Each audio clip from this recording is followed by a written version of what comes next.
Happy Thursday, man. I don't know do videos on Thursday, but for y'all, I do videos Thursday. I'm finna hit 5K, man. I gotta keep pushing. You feel me? My birthday, two more Fridays, my guy. You know what I'm saying? I'm finna be big 24. I'm gonna be 24, man.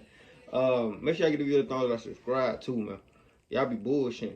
Make sure y'all hit that subscribe and hit that like button, man. Told y'all what to be, how to be in the last giveaways. I guess y'all don't want no $50, $56. Shit, it's okay with me. Shit, damn, so get me a goddamn good ass, good ass something. This case takes place in the Republic of Ireland on the 12th of January 2020. Drogheda is a port town in the Republic of Ireland. Keane Mulready-Woods was born there on the 2nd of February 2003. Growing up, his favourite thing to do was to take his motocross bike out for a spin over some jumps and down dirt tracks. I don't be doing shit like that. In his early teenage years, he began involving himself in some petty crime, and in around 2018, he turned towards organised crime when he was just 15 and garnered a reputation as a rather violent individual. The 12th of January 2020 started out like any other for the Mulready-Woods family. But by the time Sunday afternoon had rolled around, everything had changed. Keane was missing, and not a single person could get a hold of him. On the Monday afternoon, his sister posted on Facebook, asking if anyone knew where her brother was. The last time Keane had been seen was... And I know I keep going to the same loop with the same people, like react to the same people. Y'all see me some new shit, like some new videos, some new people to react to. I be having, like, bro, I be finding my own shit. I ain't gonna care. Like, I just be chilling, bro. And then when I chill, I be watching like crazy shit. I know like 2 people I'm gonna start reacting to. I just gotta see on the copyright side, you feel me? See how that is. Sunday evening near his home.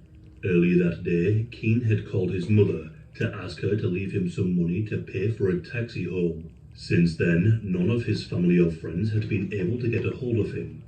He was last seen wearing a navy blue Hugo Boss tracksuit, black Hugo Boss runners, along with a Canada Goose jacket and a Gucci baseball cap. Eventually, his family reported him missing to the Garda, which is the name for the National Police Service in the Republic of Ireland. When the officers took a closer look at Keane's history, they realised his family had a good reason to be worried. Just days before Keane disappeared, a video had been posted on social media by a local criminal. And in this video, the man made repeated threats to kill the 17-year-old. The threats were explicit and involved the words abduction, murder, and dismemberment. At the time, Drogheda was in the midst of a deadly... What the fuck?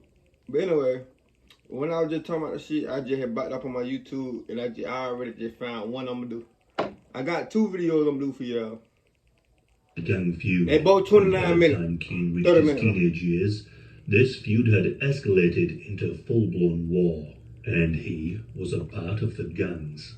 The violence meant that parts of the city were labelled as dangerous no-go zones, which most people tried to avoid. The dark underworld promised money, designer clothes, and prestige, and it didn't take long before Keane was in deep. He became involved in one of the major dealing gangs right at the time when its rivalry with a competing gang was starting to heat up. This was not the type of gang war where the violence was limited to threats and demonstrations of superiority. This was much more brutal than that. Keane's group carried weapons, and they weren't afraid to use them. They also had a knack for building pipe bombs and petrol bombs, which they used to attack their opponents' hideouts. Before long, Keane was playing a first-hand role in the violence. In 2019, I don't want to beef with them niggas. He smashed a window and threw a petrol bomb inside the home of a boy who owed the gang money. Keane told them he would burn them alive in their beds, and he claimed he didn't do it properly last time. Not long after this incident, he was arrested and charged with possession of illegal substances. There are also reports that Keane tortured and killed a woman's cat.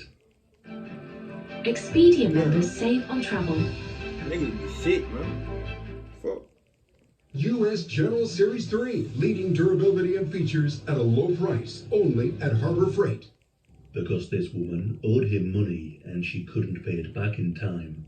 This is but a few of the things that Keane had been accused of, and what gave him the reputation of an extremely violent young man. By the time of his disappearance, Keane was already very well known by the police, but some of this troubling information came to light after Keane was reported missing. But by the time the officers had pieced together his movements over the last few months leading up to his disappearance, it was already too late. On the Monday, just a couple of hours after Keane's sister posted asking for help to find him, a man walking down the street in East Dublin came across a bulky sports bag. When he opened the zipper, he was met with a horrifying sight. Multiple dismembered human limbs, and strangely, a pair of flip-flops. The following morning at 1:30 a.m., officers responded to reports of a burning vehicle. When the firefighters extinguished the blaze, they found a human head and 2 hands entangled in the burnt-out wreck. Damn. DNA tests then proved that the head and limbs all belonged to Keane. The flip-flops did not belong to him, but in the wake of his murder, they were interpreted as an additional threat to the gang he was known to run with. It turns out that weeks before Keane's murder, a 35-year-old man from the opposing gang was attacked on the street.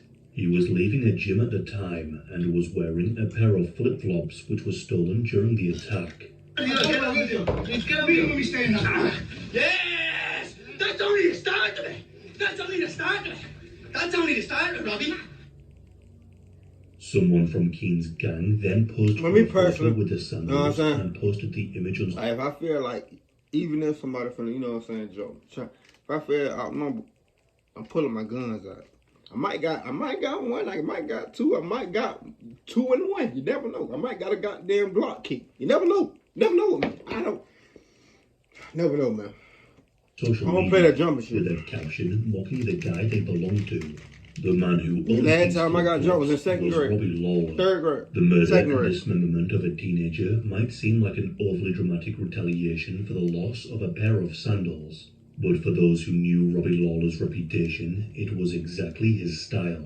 Robbie was a hitman and was a member of a gang known as the Anti-Maguire faction. He became the prime suspect in the murder of Keane. How you? He was also the chief suspect for a string of other killings, including that of criminal Mark Bryan in 2005. Nigga bullying a hitman is crazy. In 2009, his friend Noel Deans in 2010, and his former best friend Kenneth Finn in 2018. He had a vicious reputation on the streets, and even those on his side knew not to cross him.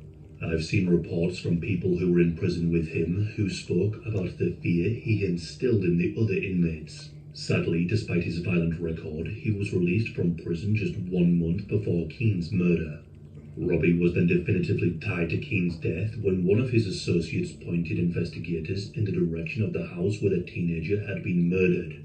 Gerard McKenna was the owner of that. What happened to Keane was a brutal and savage attack. Keane's family were of course devastated by his death and the way in which his body had been so gruesomely discarded and mutilated. All they had was his head, his hands, and his limbs, and there was hope that the rest of his remains would be found so they could lay him to rest intact. 3 months later, in April of 2020, the final pieces of Keane's dismembered body were found in his hometown. The remains were discovered hidden in overgrown bushes in a ravine. It is believed that Robbie's associates were told to deliver his torso to the home of his biggest rival, but when the bag containing Keane's limbs was found so quickly, they dumped what was left instead. In the months that had passed, a large amount of Keane's torso had been eaten by animals. The media then reported that Keane was officially warned by the police that his life was in danger on the 5th of January 2020, and was suspected of playing both sides of the feuding gangs, a suspicion that would ultimately be one of the reasons he was targeted for murder. Keane wore a ballistic vest both because of sides, the yeah. threats to his life. News then came to light on how Keane died when 2 men were arrested. Rival gang members Paul Crosby, aged 27, and Gerard Cruz, aged 49. It turned out that on the day that Keane went missing, Paul Crosby met with him. Keane likely trusted Paul due to him playing both sides of the gangs. They met outside a shop in the town, and Keane got into the car with him and Gerard, before being driven to the house where he would be murdered. Keane was tortured with power tools by the killer and stabbed multiple times to the torso. It is believed that the gruesome torture and murder was recorded and filmed, intended to be used to send a message to the rival gang. It is believed that the footage of the appalling crime is out there somewhere, but as far as I can tell, it has not been confirmed by the police. Keane's body was then dismembered using the power tools. There was no evidence that Paul Crosby and Gerard Cruz were present at the time of the murder, but they were the ones who lured him to his death. His ass out. Despite Robbie being a key suspect. Guy playing both sides. I mean, you can't play both sides, feel me? You know what I'm saying? Live by the sword, you die by the sword. In Keane's murder from the get-go, he was never arrested, nor was he charged. The opportunity for justice was missed completely when Robbie was killed in a gangland shooting not long after Keane's torso was discovered. Paul Crosby and Gerard Cruz were charged in relation to the murder of Keane. Paul was given a 10-year sentence, whilst Gerard was given 7 years. The two men pleaded guilty to facilitating the murder. The two men could be seen laughing as they were brought to the holding cell, with one even being overheard bragging, "We got off lightly." Gerard McKenna, the man who owned the property in which Keane was killed in, received a 4-year sentence for his role in attempting to destroy evidence of a crime. There doesn't seem to be a great deal of information about the extent of how Keane was tortured. However, I did see some reports about a drill being used. Damn. The case prompted one of Ireland's drill is politicians to say that it is probably one of the most gruesome and grotesque murders they could think of, and the police described Keane's death as one of the worst murders they had ever seen, which is disturbing to think about, as these officers have likely dealt with many gang killings. There are also some rumours floating around about his death that night.